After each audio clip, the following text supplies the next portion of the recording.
I'm sure we've all seen the studies and statistics recently that show that the average American citizen could not afford even a $500 emergency. Meaning if their car broke down, if they had to go to the hospital and have emergency surgery, maybe their appendix ruptured, whatever it is, maybe they broke their arm. Maybe they just got diagnosed with a disease and now they got to pay $1,000 a month for a new prescription that they'll be on for the rest of their lives. They couldn't afford those things.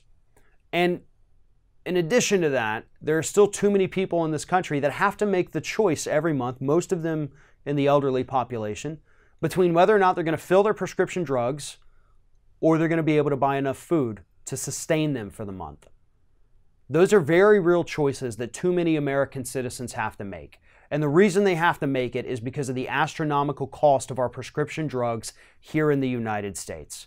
And the reason I bring that up is because the third quarter numbers have just come out. And Pfizer, biggest pharmaceutical company here in the United States, just posted a 45% increase in their profits in just the third quarter of this year. A 45% increase, $13.5 billion they brought in just the third quarter. And they're attributing a lot of this to that Republican tax cut that came through at the end of last December. So because of the tax cut, this already profitable corporation pulled in a little bit more money while gouging consumers. The same can be said of many other pharmaceutical companies working here in the United States today. They're pulling in astronomical prices and they're absolutely ripping us off. And the problem is that they're allowed to rip us off. We have no price controls in place. And if we want to, in many cases, live, we're forced to pay for that.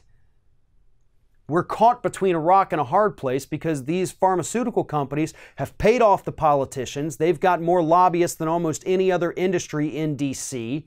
They have all the power because they have all the money, and they have all the cures for everything that's screwing up our lives.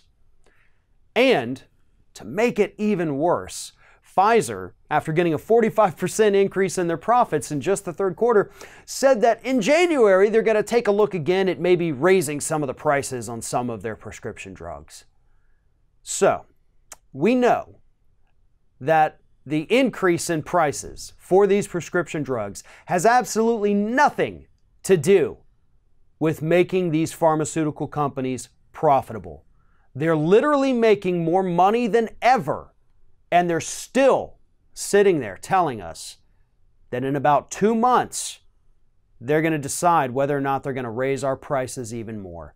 Not lower them. Just maybe we're going to make them go up, maybe we're going to keep them the same.